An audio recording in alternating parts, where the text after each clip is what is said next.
Baby, can't you hear my call? I can't stand. Hi, everybody. I'm Dave Sims. Welcome to another edition of the Hey Now podcast with my sons Jared and Jordan. And how about our guest this week, Ken Jennings, the host of Jeopardy. I'll tell you how I met him. Out for a walk, and as I'm finishing my walk coming back, I walked 10 miles, it's probably 3 or 4. But I see him coming, and as I'm coming up a hill, he's coming down a hill, scared the heck out. Ken Jennings! Stopped, and I introduced myself to him and invited him down to the ballpark. We chatted for a long time. He couldn't have been more gracious. We had him down the ballpark 3 times, and now with the podcast, we have him on here, and man, I'm telling you, you're going to really like this conversation. I want to get into a couple of topics, a couple of front burner deals. Most exciting play in sports. It's been pitched to me that it's the stolen base. Now, well, I agree the stolen base is really special, and I grew up during the era of Boy Wills, Luke Brock, and those Ricky Henderson. And Bobby Witt is killing it right now. And actually, it's Ellie De La Cruz is really killing it. With 61 as we record this, he's got 61 bases. I'm still going with the home run. And there used to be, down in Atlanta when they had the great pitching staff of Smoltz and Glavine, they had a bit that said, chicks dig the home run. And Aaron Judge, man, I'm telling you, he's leading in slugging on base, total base, home runs, RBIs, extra bases. He's getting it done, and that's the guy I think that's carrying the freight. But I'm still going to go with the home run being the most exciting thing, certainly in baseball. The dunks anymore, they're still exciting, especially good ones, but I don't put it up that high. I'm still going to go with the home runs, and that's what a lot of people come to the ballparks and see. What do you guys think? Depends how you constitute or how you play, but I would say it's in basketball, tie game or one possession game, 10 seconds left. That's the best play. When the game is it's score or don't score, and as a result, you're either going to win or lose the game. I think the stolen base is awesome and very exciting, but it doesn't directly add to or change the score. So that's fair. Although it could, yeah. So and everyone, let's face it, everyone growing up in your driveway and your mini hoop is going 10, 9, 8, and seeing if you're hitting that shot. So for me, every kid who ever picked up a basketball. Yeah, that's true. So for my money, it's that or like a fourth down in football in the crucial fourth quarter. If we're talking about all sports, and I'm going to try and sway you guys over to this opinion here, it's visceral. It's not like anything else. Is a knockout punch in boxing. You know, how many times have you watched old Ali clips, or Dad? You know, maybe you saw. Oh, without a doubt, yeah. But the thing is, I think that's a great point. Problem is, well, maybe not a problem, but the issue is that boxing's not in the it's top not what it was. Yeah, not even close. But you're back in the old days, your grandfather talking about Joe Louis and seeing newsreels and him knocking dudes out. No, you're right about that. That's definitely a consideration. Did you see that kid in the Little League World Series steal home the other day for Florida, the big boy? I was watching on the plane, and he read the pitcher perfectly and stole home and tied the game, and they ended up winning the game. I'm pretty sure that's they won dope. The whole thing. So, and he was a big fella. He was a little big man too. Okay, right. I got to watch that. All right, I definitely got to look at that. Let me throw this one at you too. You know, I mentioned Aaron Judge. Bobby Witt Jr. is having a sensational season, and if it were not for Judge being Aaron Judge, being in New York, and being with the Yankees, and he leads in slugging on base, total bases, homers, RBI, and extra base hits. Second to Witt in batting average. Witt is first in batting average, first in runs, hits, third in on base, slugging, on OPS, games played. Second, you know, it goes on and on. This dude should be, when we're talking about one of the faces of the game in baseball, he's got to be up there. And it was interesting that it was noted that he only has 193,000 IG followers, while you've got some of the guys ranked in the 40th and 50th percentile in the NBA have 500,000. It seems to me that baseball's got to stoke the fires on Bobby Witt and get that name, get that face, and get his name on product. I mean, I don't know if it'll get to a Griffey level, but man, it seems like there should be some kind of concerted effort. I know he's in the middle of the country, and Judge is in New York, the media capital of the world. But man, get this guy some love. What do you think? That's a baseball marketing issue, or Yeah, what is I that? think so. I think they got to turn it up. I think they got to turn it up in a big way. Yeah. Well, they're bringing back that featured week of the Players Week, right? Isn't that coming back this year? Yeah, we did a couple weeks ago. Yeah. Oh, that happened. Oh, that just shows you how much the marketing is. It missed me. That train missed me. I didn't get on. Yeah, I don't see it as like a huge deal. Like diehard baseball fans know who he is and will care about him, but unless baseball rises in popularity a ton, if you love the game and you get to watch the game and consume the game, why do you care about if other people are consuming it too? Well, if you're it's casual, I think that's the way this country rolls too. And it just seems that he's such a mega talent. Having seen him twice, two series that the Mariners played. I mean, I saw him get a triple, and it was a beautiful thing watching him run the bases. I mean, he's a heck of a player. I mean, right now Judge is the MVP, but with Ohtani right there as well as Witt, I mean, we've got three of the best players we have in our game. So here we go. Our guest this week here on the Hey Now podcast from Jeopardy, their host, Ken Jennings. Welcome, everybody, to another episode of the Hey Now podcast. I'm Dave Sims with my sons, Jarrett and Jordan, and our aim here is to discuss and learn about the pivotal moments that have shaped the most successful careers in sports and entertainment. And today, boy, we're really thrilled to have as our guest, he's the master of trivia excellence and intellectual prowess, Ken Jennings, the host of Jeopardy. Ken, good to see you again. Back in the pandemic in 2020, I'm going for a walk. And as I'm finishing, I see this guy coming towards me who's starting his walk. And I said, hey, you're Ken Jennings. Just want to say hello. Big fan. Dave Simpson of Mariners. And it turned out you said you're a big baseball fan. So that was the first outside of Jeopardy, first thing I learned about you. I didn't realize you were such a big baseball fan. It was a pleasure meeting you. We had you up in the booth. It was a lot of fun. Yeah, I grew up here, so the Mariners were a big part of my childhood. But of course, it was, Mariners games in the Kingdom. Typically, you go see a 7-2 loss to the Royals or something, and you're like, that was a fun day with the family, indoors. Yeah, Mariners games were a little different in the 80s. Yeah. Much better now with T-Mobile Park, no question about it. As you folks know, Ken, unbelievable run.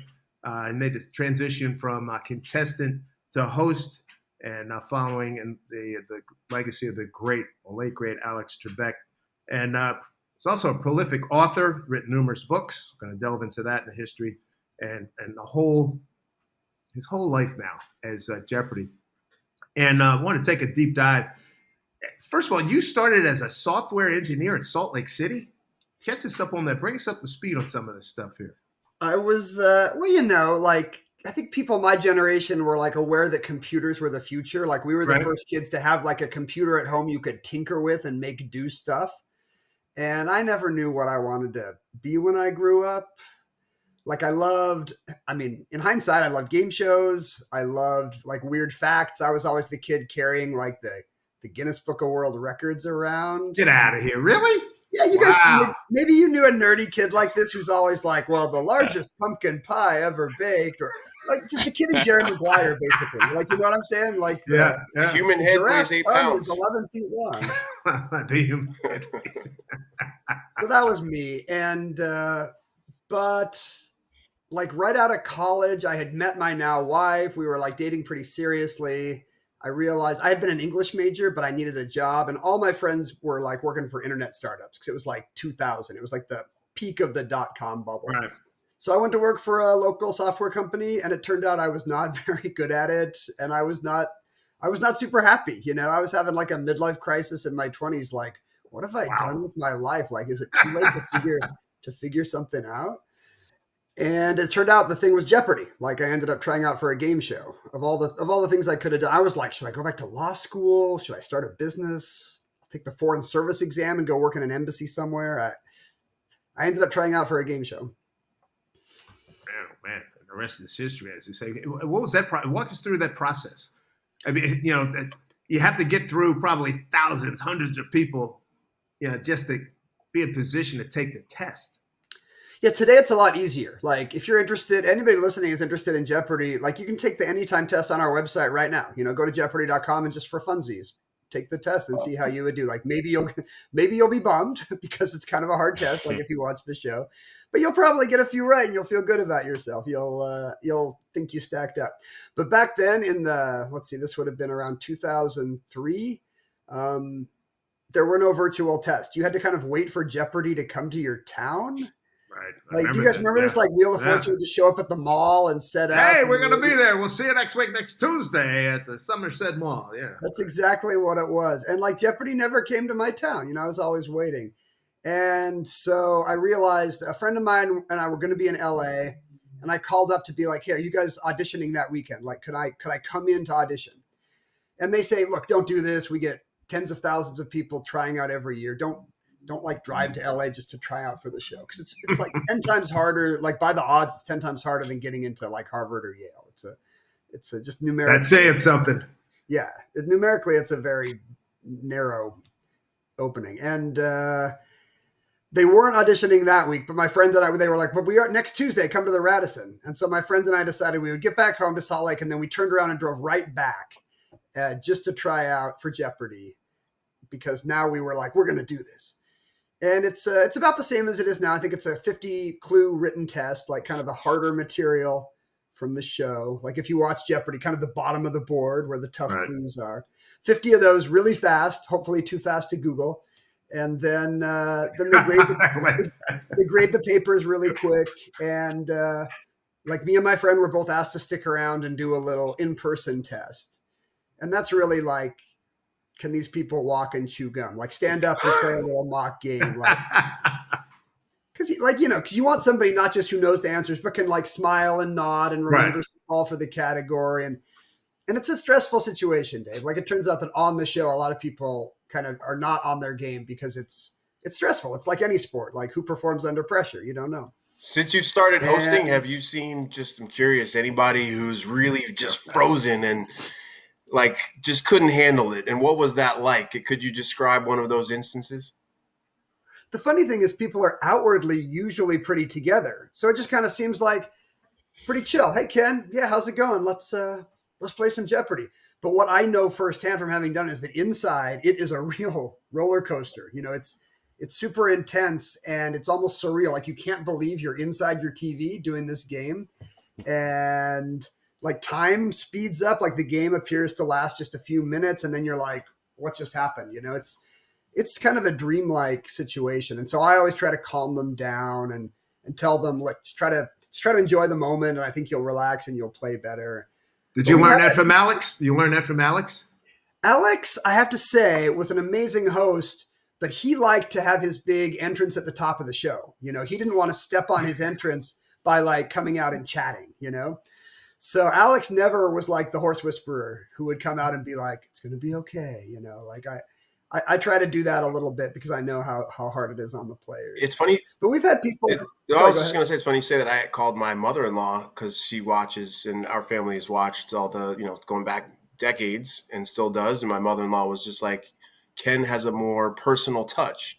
And that's been the thing she's noticed as the biggest change since you took over.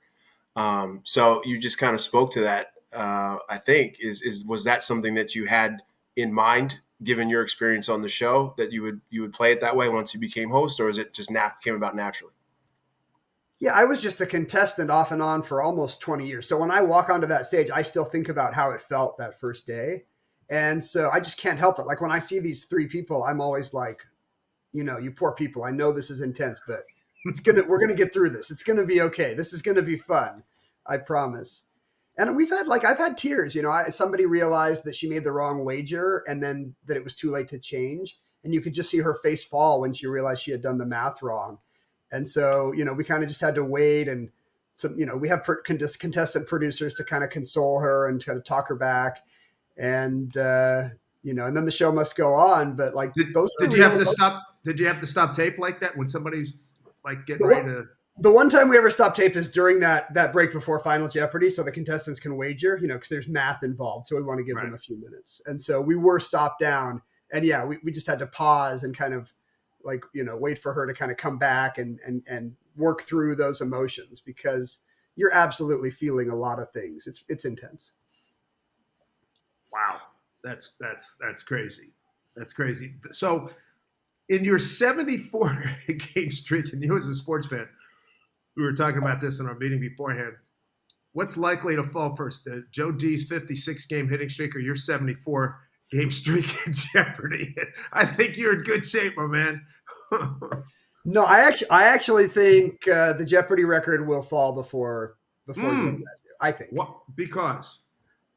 For one thing, because I was there when it happened, and I kind of feel like it can be done. Like I know firsthand it can be done. You know, like it's a series of kind of fluky things have to happen. But I think the longer, you know, a hitting streak is very fragile. You know, any day, more likely than not, somebody could just go 0 for 4. You know, it just happens all the time. Right. Whereas on Jeopardy, the longer you play, like the more comfortable you get. There's a real strong home court advantage at that, you know, that leftmost podium. And then every day they just kind of bring in fresh faces off this, you know, deer in the headlights, kind of like me on my first day. And it's basically just fresh meat off the truck because you've been there for months. You don't have stage fright anymore.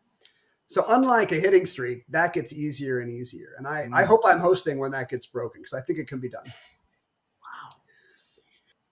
It's funny what you remember because it's very intense to suddenly be inside your favorite game show. You know, all these people, and me included, you know, you watch the show as a kid. It's such a part of your life. And suddenly you're just there. It's got to be like, you know, first major league game. I can't believe I'm here, except a lot of these are people who have never been on TV before. So it's really more like a major league, like you called up to the major leagues and then you pick up your bat for the first time and you're like, well, let's see how this feels, you know, because those players, you get there, you spend the morning practicing, but that's the first time you pick up the buzzer and you get to experiment a little. So it really is like you're watching the Olympics, but the players have just picked up their equipment that morning and are like, oh, well, let's see how this sword works. You know, like, you know, it's very unpredictable. Who's going to play well under pressure? Who's not? We don't know. That first day, I remember I forgot all my clothes. You're supposed to bring all these changes of clothes because we do like 5 in a day. Like a week of Jeopardy is taped back to back to back. So you're supposed to bring a bunch of changes of clothes just in case you win. And I was in such like a panic that I had just left them hanging in my friend's closet in Irvine. So I get to the studio gate and that's when I go back to grab my garment bag and it's not there. And that's when I'm panicking. I'm like, what if they don't let me on Jeopardy because I don't have a change of shirt, you know? So my wife goes racing back down the 405 to Orange County to try to pick up my clothes. And so I'm sitting in the orientation, you know, getting all the spiel. But in the back of my mind, all I'm thinking is like, oh, boy, what if I don't get my clothes here in time and they don't let me play? Like it's such a stupid detail to fixate on, but like that's what I remember. Oh, that's beautiful. The first encounter as a contestant, you know, with Alex, Johnny Gilbert. I mean, guys you've grown up, you know, watching and listening to. I was curious, how did that go? You can't believe it when you see Alex come around the side of the stage, just because, again, you've been watching him on TV your whole life, and suddenly he's real in 3D, and your brain almost can't process that. Like, not only does Alex Trebec exist, he's in this room. You know, it's like, it seemed like a special effect, like he's a Tupac hologram or something. Like how is he there? And but the fact is, so there's a moment of feeling like this is very weird, and I don't really have any, like the human brain hasn't evolved to do this thing. But the funny thing is, once the game starts, then it's just like it is on TV. So then, like, kind of, if you've watched a lot of Jeopardy, your reflexes kick in, and you're like, okay, well, I gotta, okay, I know this one. Okay, I'm going to buzz. Oh, I got it right. Okay, I got to pick a category just because you've seen it on TV so often. And often that's what I see as a host now. The game will carry you through because it's so fast and so tightly structured. And Jeopardy fans have seen it 1,000 times. So that's how it works. You know, you're nervous and then the game kicks in. I'm going to have a weird association now with Rick James and Alex Trebek because you just made me think of that. He walked in, he had this aura in the Chappelle show. I'm going to carry that forward. Good one. It's a different kind of charisma. But yeah, on that stage, like he was like he was like Judge Wapner or like Walter Cronkite. Like he was the absolute authority on that stage. And it was, you could feel that mantle and that charisma when he walked out. We got to show that picture. Show Ken the picture of Jarrett. There was an event, a charity event at Madison Square Garden, and I brought Jarrett because you know we were a Jeopardy family, and there he is with Jarrett. How old were you then? I think I was 4, And I don't know what's going on, how you guys, I remember that was a clip-on tie, that yellow one. It was, I loved it. I loved getting spiffed up, but that jacket and the insignia, you and Mom did it right. I'm looking pretty fresh there. I got to update my current closet to match what my 4-year-old self. Alex was very charming. I went up to Mr. Trebec, big fan, yada, yada, yada. Take a picture. Oh, I'd be delighted to. And it was just very cool. It was a whole celebrity thing there. And he might have been, with all the athletes, Phil Esposito and the basketball and hockey players, I thought I might have been pretty jacked to see him as much as anybody. It's kind of funny looking at this picture of him from that era. You realize, he really kind of has a sex symbol quality, that you don't associate with a game show host. Like, he's very smooth, but he's also, he's Canadian. He's a little exotic. He's a little reserved. He's not glad handing like a Wink Martindale. Like, he's really kind of a smooth, suave man of mystery. Nobody's going to top that stash. Dad, you had one. Ken, did you ever have some upper lip action? There's an old college driver's license of me where I have like very scraggly mustache, and it's a very bad look. I don't think you're ever going to see me hosting Jeopardy. Trebekian. We're here for it if you ever want to bring it back. I appreciate it. It's funny you mentioned Wink Martindale and other. Did you have, growing up? You're going to college, et cetera, but as a kid watching game shows, did you have an affinity for them? I know for me, as a baseball, as a play-by-play guy, obviously I was following all of those cats. I studied everybody. Did you do that on, as a young guy, maybe in the high school? Yeah, maybe not from the sense of, I want to be a broadcaster someday, which is maybe what you're thinking when you post, I just knew what I liked. Like, you could tell that Pat Sajak, for example, was very smart and funny. He would make little quips, and I realized, a lot of game show hosts are actually not that good at that. I grew up watching a ton of game shows, and they meant a lot to me. Like, I loved watching my morning game shows, even though I was like 4 or 5 years old. Wow. I remember first day of kindergarten, I was like so excited to go to school, but then it hit me like, I'm not going to see Hollywood Squares today. Like, I'm never going to see the Match Game again. Because now you love Gene Rayburn, right? Yeah, this was like a very hard moment for me. I think until when Jeopardy came back on the air, that was my show. We were living overseas, and all we had was the Armed Forces television. Like, we lived in Korea, so it was whatever the Pentagon put on TV for all the servicemen and women. Like, that's what we watched. There was like no other channel, no streaming, no cable, no nothing. Sure. And just by some accident of Army programming, it was Jeopardy every day after school. So me and all my friends loved Jeopardy just because there was literally nothing else on. We were obsessed with it. And how long were you over in Korea? What was the question? How old was I? How long were you in Korea? I actually grew up there. Like, lived in Seattle until I was like maybe second grade. And then my dad got a job for a Korean firm, and they moved to Asia for like 15 years. So I grew up in South Korea as much. I come back to Seattle in the summers, but I went to school there. Speak Korean? My Korean's not that great, actually, because I was going to an English language school, and all my friends were, expat or embassy or whatever. So I would take like Korean 101 like every year, and I would never get any better. I took Spanish in high school because I was like, Korean's everywhere. I'll just learn Spanish. So I went to Korea and took 5 years of Spanish. In hindsight, it's a dumb idea.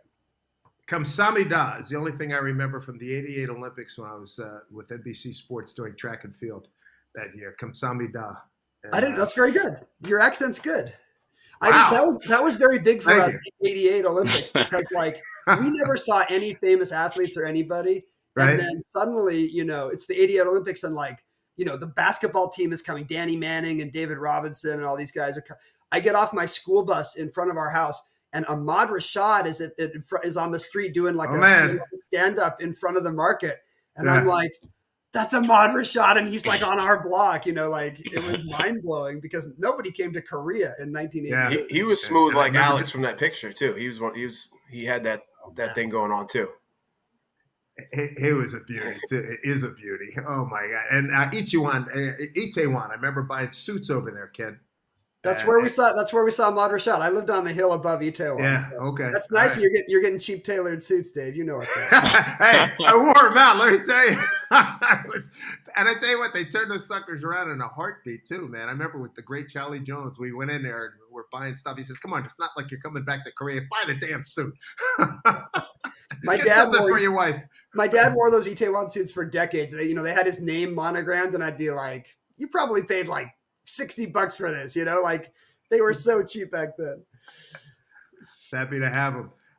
Hey, let's talk about your career as an author. What made I'm sort of in an endeavor like that. My wife and I are writing a memoir, and it's a challenge. I used to be a sports writer, and that was like knocking out 500, 700 words, maybe 1 or 2 times a day. But sitting down and writing a book, I mean, that is painstaking and deliberate. I mean, how is that working for you? I do have a tip, which is to write kids' books because they're super short. Like, I always say, I've written 13 books, but that's like, it's kind of a cheat because there's like a series of kids' books that I wrote. That really pads your stats, and True sports fan, pad the stats. I like that. That's right. But those are kind of fake. That's like if I could include my minor league stats or whatever. Right. But yeah, it's hard because it's a book is too big to fit in your brain at once. So you really do have to figure out what the workarounds are, and it turns out it's all the stuff your 7th grade teacher said. It's like outlining and note cards. And the fact is that's a bummer. It's a drag to have to do all that stuff, but it really does turn out to be the right way to organize 100,000 words of thoughts because it's so hard to do. I enjoy the research part of it. So I spend just months in university libraries trying to like dig up stuff that nobody's seen in a long time. The one good writing tip I've ever heard that works for me is I think it's Hemingway. And he said, when you quit write, always at the moment when you're writing and it's going great and you know exactly what's going to come next and what's going to come after that, and you got a real head of steam, that's it. That's when you stop. Jarrett's right. Because then you'll be able to pick it up again. Like if you just kind of go for the day and once you're exhausted, you stop, then the next day you're going to be like, where am I going now? You got to stop with a head of steam. And that actually works for me because I'm a very lazy writer and I have a hard time, for a few hours a day, I can get prose. And then, do you find if you follow that Hemingway advice that you kind of dream about what you were working on too? It just is more, stays with you. It's ever present in a different kind of way. I do notice that I have a brain where like, if I leave some problem unsolved, it will keep chugging away, right. And then maybe it'll come to you. Maybe you'll have a good idea. Maybe you'll have a bad idea. But yeah, that's exactly what it is. And even if it doesn't happen, then the next day when you sit down, you're like, well, at least I know where I was going yesterday. Like, let's see if that works. But I was an English major in school and I always thought I would love to write or teach. And I just never thought it was possible because it's, as you know, it's a tough way to make a living, especially today. And I feel so blessed that I kind of lucked into it via Jeopardy. I get to do what I love now. Yeah. So 100 places to see after you die, a travel guide to the afterlife. How did you seize on that topic and then follow through on it? Well, all my books are kind of about whatever I think I would like to spend a couple of years thinking about. So I have a book about maps just because I was always a big geography nerd as a kid. I like that. I'm in that. I got to get your book then. Yeah, that's one of mine right there. I was noticing like how like comedy was changing culture, like just from probably spending too much time on social media. So I wrote a book about that. But the afterlife one was I actually had the title first. I was at SeaTac Airport, and like there was a full table of those books that are like 100 of this to do before you die, 100 of that. There's all these bucket list kind of travel books. But I was looking at it upside down and I thought it said 100 places to die before you see. And I was like, that's actually that's a good idea for a book, like a travel book. But instead of going to, Rome or Thailand, you're going to Dante's Inferno or like Valhalla from Norse mythology or The Good Place from TV or the Field of Dreams from, the baseball diamond from the movie, because there's all these versions of the afterlife that we read about and we see on the screen. And I thought that would be fun to have a travel log of that. So it was kind of the hacky thing where the title came first. And then I got to spend a couple years reading about mythology and stuff to write the That's book. really cool. Is there something that you can point us towards that left its imprint on you? Like, because I loved Greek myths, like around 8th grade, and Sisyphus was my favorite, I think. That was my childhood too, like reading about Greek mythology. That was one of my favorite chapters to write. There's a lot of weird stuff in, everybody remembers Sisyphus pushing the rock. There's like Tantalus in the water. He tries to take a drink and the water goes away. He tries to get a fruit and the branch goes up. That's where we get the word tantalize. But there's like also this giant, there's like a giant, like who's like miles long, some awful giant who offended the gods. So there's this guy chained to the ground that's like the size of Manhattan. Like that's a cool part of Hades that I didn't remember from my childhood mythology books. So like a lot of little nuggets like that.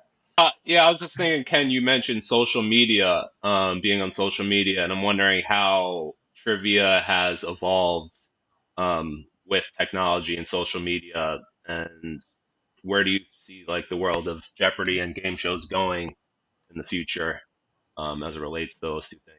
I feel like the big difference I saw over my life is that you can now answer any question, because you got a little rectangle in your pocket with all the answers. Mm-hmm. And that's a double-edged sword. On the one hand, that's awesome. That should spread information anywhere. There should no longer be any kind of, class distinctions or haves and have-nots when it comes to information. Like every community now should have all the answers that it needs. But there's also the problem of like, what does that do to curiosity if you don't have to think about things anymore? How does that change our brains? Like, yeah, I was reading this study about how, like they were studying London taxi drivers because you have to take this really hard exam to drive a London cab. Like you have to know the geography of the city so well, or they won't give you a hack license. And so they did MRIs of people's brains as they were studying for this. And you could actually see, like, I guess there's a part of the brain called the hippocampus that does all your spatial reasoning. Like if you're trying to find an off ramp on a freeway, or if you're trying to build IKEA furniture, like that's your hippocampus at work. And you can see on the MRI as these people study street maps, their hippocampus gets bigger, like they're at the gym. Like you can see their brain like getting swole. And I realized like the opposite can happen too. Like if we all start using GPS, they've done this experiment now in Quebec, I think, and you can see people's brains just start to atrophy away because they're not thinking spatially anymore. They're just listening to their GPS. So what if we do that with facts? What if all of our knowledge and learning, we just are like, well, I'll just look that up. I'll just ask Siri if I ever need to know. I'm not going to actually bother to learn this stuff. I kind of worry that we're just going to like, atrophy away the same way, and our decisions will get worse, and our like curiosity will get worse. It's kind of an interesting, like, which future are we going to think it's two things are great. One, you were just talking about neuroplasticity, and you're the most humble, brilliant person who knows everything. And you just said that I think there's an area of the brain called the hippocampus. And I was like, come on, man, he knows. He knows this shit. Well, I never want to come off like a subject area expert because it would be stolen valor. I don't really know anything about neurology. Like those people you see on Jeopardy, they know a little bit about a lot of things, but it doesn't mean they're actual. Some of them are rocket scientists and some of them are brain surgeons. Yeah, you've had a few. But generally, they're just curious people who are like, I know a tiny bit about opera, and I know a tiny bit about ping pong, and I know a tiny bit about trap music, and I know a tiny bit about the Franco-Prussian War. And like, it's shallow, but it's broad. And honestly, I think that's a pretty good way to live, but it doesn't really make you an expert on anything. In terms of what you were just talking about, keeping the mind sharp, that's why Jeopardy can never go off the air. Because it's so stimulating and it's addicting. But with AI coming on so hard, how might it affect you guys at Jeopardy?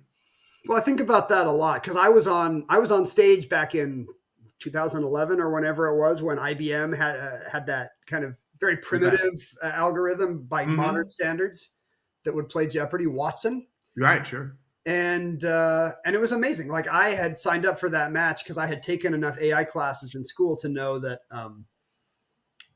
like the technology wasn't there. Like answering questions was a super hard task, and there just was no computer that could do it. And it turned out that was true until IBM throws a ton of money at the problem, and suddenly you got a computer that can play Jeopardy at human levels. It was very fast on the buzzer. That was kind of Watson's secret. Like you couldn't beat it. It had like electronic reflexes. But yeah, I think about that a lot. Like, does it mean knowledge is obsolete? I hope not. Does it mean, like, I put Jeopardy clues into like ChatGPT now, and it's basically unstumpable. Like you have to get the craziest, most high concept Jeopardy clue to even make ChatGPT sweat. Like, jeez. So like when you watch Jeopardy every night, you're watching three people compete at a task that machines can do better at. I mean, does that change anything? We still watch the Olympics, even though a Ford Focus can go faster than Usain Bolt, but like, it's still fun to see who the fastest human is. Sure. Even if we know machines can outdo them. So, yeah. So hopefully Jeopardy sticks around even in that Do you use ChatGPT to help formulate questions? Exactly. Yeah. That's the real question, especially in business. Like, that was a big question in the WGA strike. Writers were like, it is very easy to replace us with bad work, because I firmly believe that it's bad. Like when I have ChatGPT answer a question for me, it always just sounds like a third grader trying to get out of writing a report. It's always like, the exports of India are interesting and various. Many of the exports of India are in the list below. Like it just sounds like somebody like kind of that doesn't actually know how to answer the question. And it's not good. It's not creative. It can't do what a human writer can do.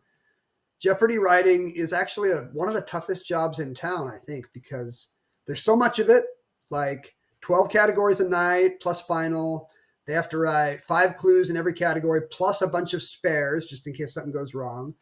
So every night on Jeopardy, you're seeing the product of hundreds of clues, which all have to be formulated, edited, fact-checked multiple times, play-tested. Like it's a very involved process.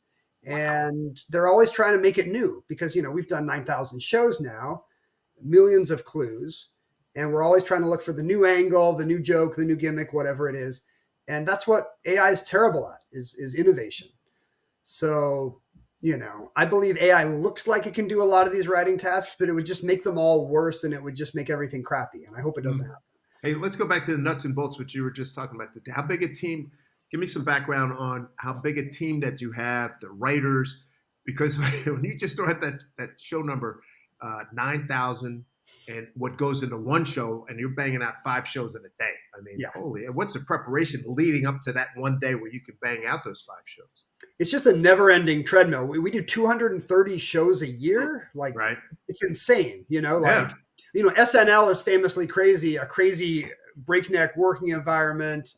And that's to do a few dozen shows, Right. And we're doing 230. And the clues are, as you say, like one of the hardest parts of it. There's a staff of maybe, I think it's 8 or 9 full-time writers now. Right. They produce complete categories.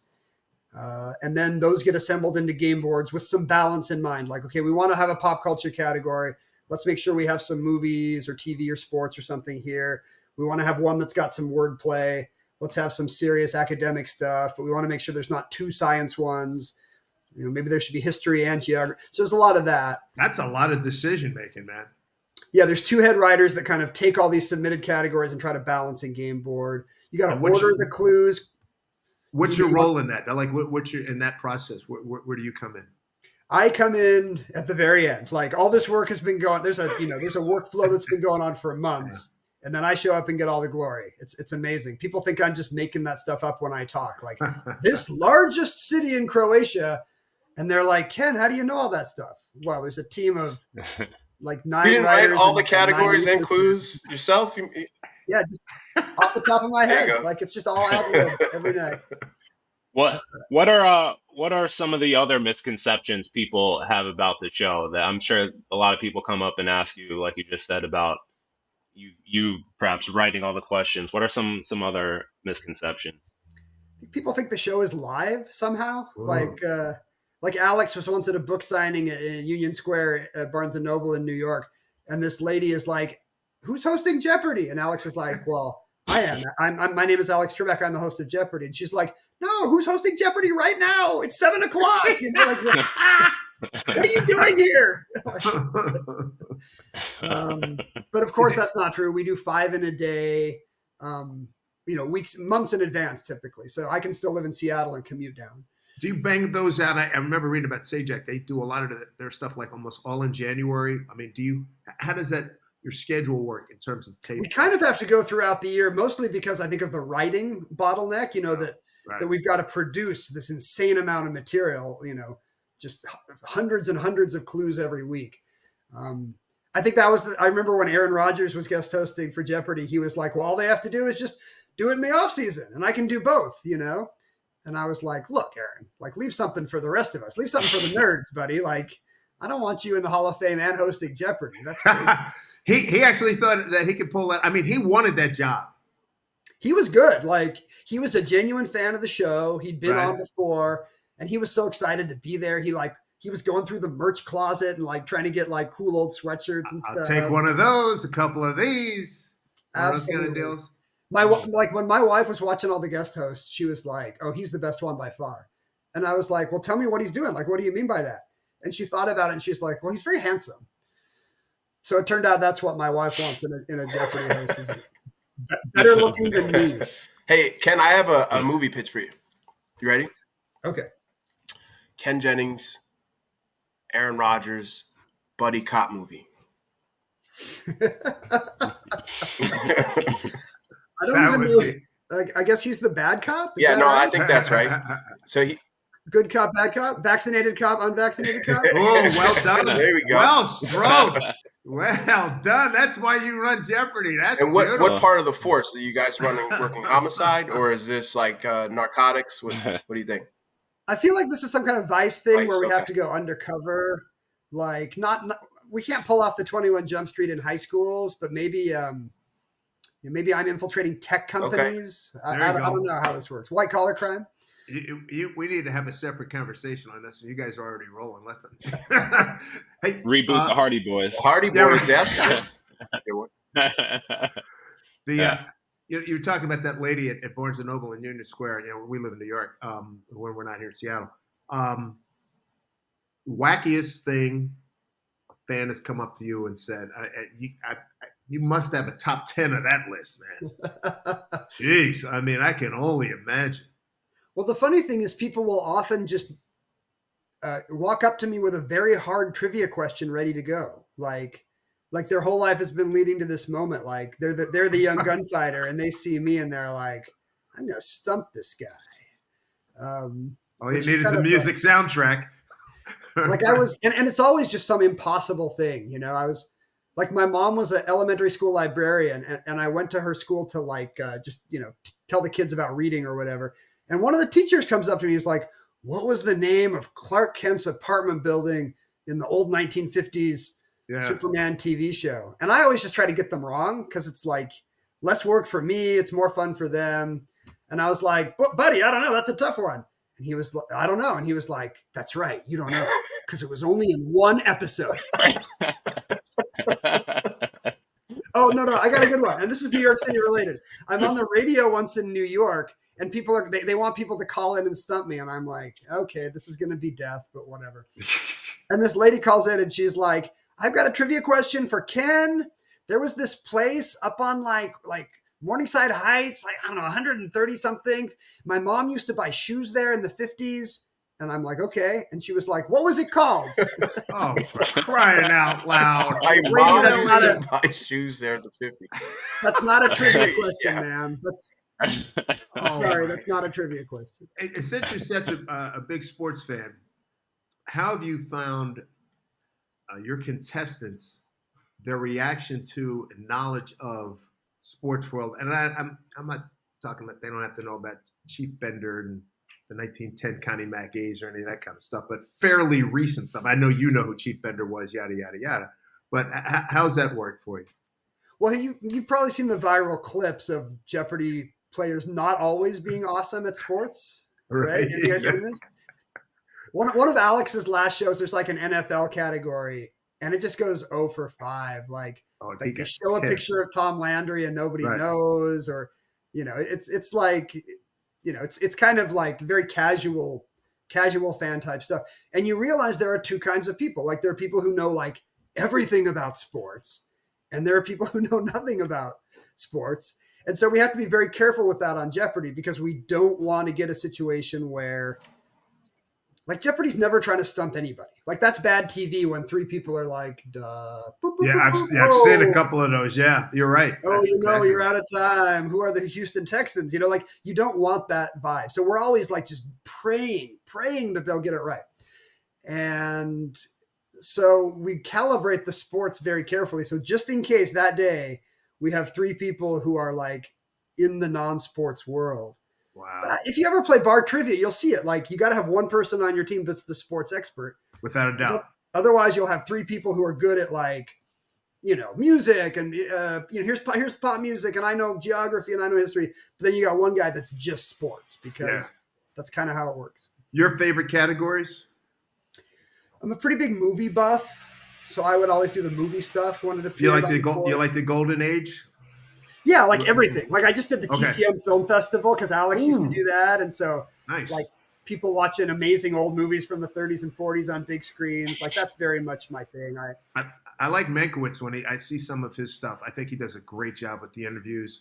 I talked to him at the film festival, and he was a friend of Alex's, and I think he would have loved to have hosted Jeopardy. I think I'm very lucky that guy did not get a tryout, because he would have been very good. Seems like a great dude too. Yeah. Lovely guy. And also all the wordplay stuff, they'll often have like, instead of like facts, it'll be like a little more like a crossword puzzle, like 12-letter words, or, starts and ends with K, or, whatever the thing is. Yeah. And I kind of grew up doing a lot of word games like that. I remember my dad would come home with the Seattle Times, and we would always do the jumble, like this stupid little word puzzle next to Funky Winkerby, like in the comics part. Like there'd be some stupid unscramble the letters puzzle, and we would like do that every day. And not every Jeopardy player is good at that kind of stuff. Like a lot of them are trivia people that are not great at the wordplay. So I like that stuff. Outside of the, go ahead. No, I was going to say one other thing along the lines we mentioned Rogers. You've done some celebrity shows, right? Who were some of the best celebrity contestants that you've had on? Let's see. I hosted Celebrity this last season, and the thing that struck me is it's for real. Like it's not like SNL Celebrity Jeopardy where it's like states that rhyme with Schmalifornia. Like it's not like a gimme stuff. It's it's a little easier than regular nightly Jeopardy because these folks are playing for charity and we want them to look good, but like they have to know real stuff. Like you can't just put anybody up there. And so I'm always impressed when it's like, like I remember like I was not hosting, but like you're watching Kareem play and you're like, somehow this guy is like the best NBA center on the planet of his era. And also he's like a top level Jeopardy brain. Like this, it's just not fair. Like I'm not surprised either. Yeah. Smart guy. Right. Yeah. We had this. Like, Maloney was good, right? Wasn't Christopher Maloney he was good. Like I remember the ones who have played back in the day. Chris Maloney from SVU has been on Celebrity Jeopardy a few times and is great. I think at some point, did we have him play against Steven Weber from Wings? Because that guy's also that sounds good. right. Yeah, he was good. Yeah. It turned out the woman who Lisa Ann Walter from Abbott Elementary won. She's like some Philadelphia stand-up, and you would never know. You'd be like, I have no idea if she's good at Jeopardy or not. But it turns out her secret weapon is she and her mom just watched it every night growing up. Like she was like this closet Jeopardy freak and just knew everything. Like she cleaned up. I'm curious on the celebrity front. Now that you are a celebrity hosting Jeopardy, you walk down the street, ish, okay, celebrity. Hey, that's how I saw it. You walk down the street and Dave Sims, hey, Ken Jennings. I was gonna ask you, or I remember Harrison Ford. Growing up, Indiana Jones was one of the most fun moments of watching cinema, watching films as a kid. My dad, showed me the canon, right? Great films. I'd love to pick your brain on that, but I just remember walking down Third Avenue and I see Harrison Ford and he's walking towards me and I I'm an adult. I go, Indy, and then he puts his hand up like this, and I didn't know if I thought he was going for a high five, so I just went like that, gave him a high five, and then he was like, oh my god. I smacked his hand so damn hard. I was so excited to see that man. I'm kind of cool around athletes because I grew up in locker rooms, so it's different. I saw Indiana Jones, and I freaked out as an adult. Who for you, as we all would, who for you sort of gets you excited, being in that world of celebrity that's been interesting? Let's see. Who have I seen where I was like, I don't believe this? Like anytime you're on a talk show, like you're in a green room, and I just remember looking over once and like Liam Neeson and John C. Reilly were over on the couch, and I'm just like, holy cow! Like they're just sitting there. But I always just leave people alone. I don't know. I hope that's the right thing to do. You know what I do in New York, and I drive my wife crazy with this. Love your work. Just keep walking. Hey man, enjoy your work, and just keep on moving. Yeah. I think that's good. That's good. Like then, in New York, what I often get is somebody leaning out a car window going, "Hey, Jeopardy!" Like, that's New York. You got it, man. Like I'm crossing the street and some guy's like, "Hey, Jeopardy!" How do you respond to "Hey, Jeopardy"? What do you? Hey, oh my God. Hey, Jeopardy! This, you get one of those, right? That's the New York response just back. Last night, right, Jeopardy! Last night, I'm in my neighborhood and I'm walking down to pick up some takeout. And this guy's like, "Are you the guy from Jeopardy?" And I tried to do the Harrison Ford thing where I kind of just waved and was like, "Hey, what's up?" And he yells again, "But are you the guy from Jeopardy?" Dude, if I wasn't, I wouldn't just say, "What's up?" I'd be very confused. Hey, with your Seattle roots, you mentioned a Mariner experience before. You got the high tech and everything here. How's that? What kind of influence has that had on you? I mean, the Mariners experience and the tech experience, that whole existence here in Seattle, what's that meant for you? I feel like, moving away, like a lot of my formative memories are very, like the first news event I remember is the Sonics winning in '79. Like that's nice. The first thing in the world I remember happening because it was so huge. And I really do identify as, even though I grew up overseas, I feel like it just made me miss Seattle more. Like I'd come home in the summer and I'd be like, "Oh, it's so beautiful here." Like, because that's what really strikes you. And it was so livable. And in the 80s and the 90s, Seattle still hadn't come back from the Boeing contraction of the 70s. So it was such like a affordable, beautiful, livable place, little traffic, low rent. It was great. Kind of the opposite of what it is now. But it really was just like, I missed it a lot when I wasn't here. A real sense of home. And I almost think like it made me more into like missing America, like being somewhere far away where we didn't have a lot of access to American culture. Like if somebody had a videotape of MTV music videos or even of like Arby's commercials, whatever it was, we would just wear that VHS tape out because we didn't have any of that stuff, like we didn't have access to US culture. So I think it really made me very attuned to pop culture and like, probably led to Jeopardy's success. Like, I got to know all this stuff. Like, what's going on? It's happening half a world away, and I got to keep up with it. Wow. You and Holzhauer, my wife loved the way he attacked and changed the way the game is played. And you guys, you're friends now, I assume. Yeah, we hang out. Yeah. He has a place in Seattle. In fact, I can't really be too buddy now that I'm the host and he's still a contestant. There's like federal law governing. Like, I'm serious. From the scandals of the 50s, there's still federal law governing game shows. Yeah. Tell him to stop by the ballpark at some point. He's invited. Love to have him come up and, well, he would stump a lot of us. That wouldn't be a problem.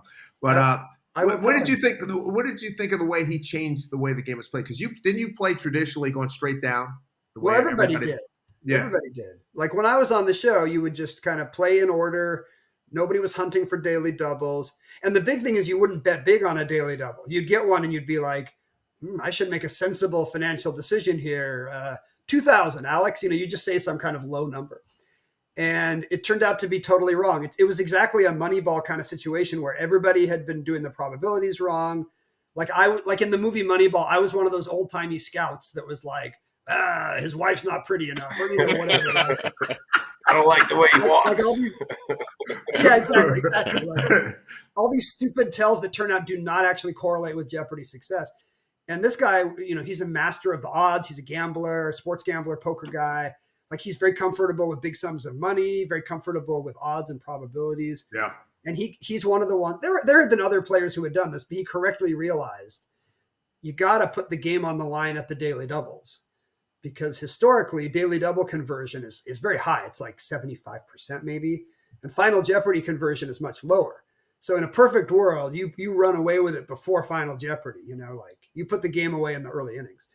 And I was very uncomfortable playing that way because, if you play the way you're playing from your couch, it kind of seems soothing the way Jeopardy does at home. You're like, you get into a routine. Right. Yeah. And honestly, I was on for months. It worked. There is something to be said for that kind of consistency. But once somebody cracks the glass on the money ball of Jeopardy, then you've got to play the way Holzhauer did. And so that's what happened in GOAT is I had to try out Moneyball. Yeah, how did you study for the greatest of all time tournament, and what went into that? I mean, there was some, you want to get back up to speed on the Jeopardy stuff, Shakespeare and world capitals and U.S. presidents and, all that kind of stuff. But the main thing I did was just watch tape of James Holzhauer. Really? I wanted to see that guy play. And you realize what he's doing is it's kind of a shock and awe thing he's doing where he hits the bottom row first. And while the other players are still just kind of dumb off the street, how does this buzzer work? He's just vacuuming up all the money on the board. Yeah. And then he hits a daily double before the first commercial break. He bets everything. He probably gets it right. And so we go to commercial and it's basically like 10,000 to 0. And everybody else is just taking themselves out of the game. It's like a psychological warfare. And I was like, well, two things. One, don't get upset if he does that because you can come back. There's 2 more daily doubles in the game. And second of all, you're going to have to play this way too, Ken. You can't just do your normal thing and hope that competes with the new coaching that's changed how you do things. I think that's awesome to hear that I'm picturing Jalen Hurts before the Packers game in Brazil, week 1, he's watching tape on last year's Packers players. You were watching tape on Holzhauer. I think that's so interesting. It does kind of raise the question, is Jeopardy a sport? Right. And I'm a little bit uncomfortable saying yes, and I'm uncomfortable saying no. I hear you. That's good. Why is that? There is a physical component. It's not just it's not a brain game like chess. There is a physical component. There are reflexes involved, hand-eye coordination. We call video games esports. And at least with Jeopardy, you're standing up and you're on TV. It's not, you're not in your bedroom on a beanbag. I think there's a case that Jeopardy is a sport. So you're taking this to the IOC is what I'm hearing. Yeah. Jeopardy will be an exhibition sport in Paris, and we're hoping for LA and Brisbane. Hey, I got another question about the inside of Jeopardy and being in the announcing business. Like I said, I've always been fascinated by this guy. Freaking Johnny Gilbert's been around, he's 90 years old? He sounds great. He's 95 or 96? I mean, I'd have never known it. And I just marvel at how good he sounds, the energy he brings. Please tell me he's a great person on top of that. Yeah, no, he is the best. He's in his mid-90s. He doesn't record his announcing at the show anymore. There's no bigger thrill, by the way, than hearing Johnny Gilbert say, first of all, he says your name when you're a contestant. And now that I'm hosting, he says the host of Jeopardy. And then that's when I feel like I can do it because Johnny said I'm the host of Jeopardy, And he gives you that little extra little pop, But he's still totally together. I talked to him at the Christmas party and he gave a lovely little speech last year when we admitted him into our little Jeopardy Hall of Fame. Kind of talking about his weird journey he was like a crooner at USO shows in the 40s and 50s, I think. Wow. And got into showbiz that way. But the amazing thing, Dave, is that the previous guy to announce Jeopardy was Don Pardo. Yeah. And that guy lived to be 100. Right. The great Don Pardo. Yeah. So clearly, being a game show announcer and maybe a play-by-play guy, I don't know, Dave, is the way to immortality. Let's hope. Art Fleming, when I used to come home, and Jeopardy used to be, when I grew up in Philly, I think Jeopardy was on at noon right before I went back to Catholic school. And Art Fleming, I thought his energy was unbelievable. But he would always, thank you, Don Pardo. I always remember that. And that's how I start trying to find out names of these great booth announcers. I met one at NBC, Fred Facey, who was NBC Nightly News with Tom Brokaw. Oh, wow. I met the guy in the hallway at 30 Rock when I was working at WNBC Radio, and I was like, he would have thought he was Mickey Mantle or Willie Mays or something. Like, hey, Mr. Facey, nice to meet you. Blah, blah, blah, that whole thing. So I thought that was pretty cool. Yeah, Johnny still got the voice. Yeah. Like, in his 90s. And he records from home now. He's in a remote studio. Mm-hmm. We record the show with a placeholder announcer, and then he comes in later that afternoon and lays down his announce. Starting to put a wind down here. Future projects. What else? What do you have in mind? On your board up top here that you'd like to get to? Jeopardy now takes up quite a bit of my time. Right. Like now that I'm the lone host, that's it's a good side gig, but it is I don't know, almost half the weeks of the year I'm going to have to head down to LA to tape some shows. So that crunch that bites into time to because my last kid's graduating from high school, so I think we want to travel more. Nice. There's a lot of Europe we haven't seen. We love London and would like to spend more time there. I think once we're not at the mercy of the Seattle Public Schools schedule anymore. There is my next book is going to be a collection of the trivia quizzes I used to do for Parade Magazine and Mental Floss. I'm putting out a collection of those next year, so I'm a little bit behind on that. And then it's just being the face of Jeopardy, which is so weird because the last guy who had that job did it for almost 40 years. And you're still a young guy, so yeah. I mean, ish. I just turned 50, so I'm thinking more and more about like this is kind of it. This is my last window of kind of being. I mean, not my last window. But, this is the time when I'm able-bodied and I got energy and I got ambitions and stuff to do, and now's the time to do it and just figure out how to cram it all in because, we've all got a limited time, Yeah, I hear you. Jared, before we brought Ken on, you were talking about, I got to get this in, the Will Ferrell and Rosie Ruiz. I know you want. I was curious. Yeah. So Rosie Perez, White Men Can't Jump, or Will Ferrell as Alex Trebec and Daryl Hammond playing Sean Connery. Of those two pop culture Jeopardy moments, which is your favorite? And why? Oh, that's great. I mean, certainly like White Man Can't Jump, that's me watching it like in high school. That's a decade before. So that's very formative for me. Foods that start with Q. But like if I could pick box C, I think I would go with Cliff Clavin on Cheers. Like, I don't know if you remember this episode, but the know-it-all mailman from Cheers goes on Jeopardy. And he gets like all his categories. It's like the U.S. Post Office and, henpecked sons. He gets all these categories that are relevant to his life. But then he gets cocky on Final Jeopardy and bets it all, and he loses. And it's an important life lesson, about overconfidence and cockiness and hubris. So, to me, Cliff Clavin is probably the ultimate fictional. That goes back to Greek myths. It flew too close to the sun, Cliff Clavin, which right? That is correct, Jared. You have control of the board. Hey, you finally heard him say it. How great is that?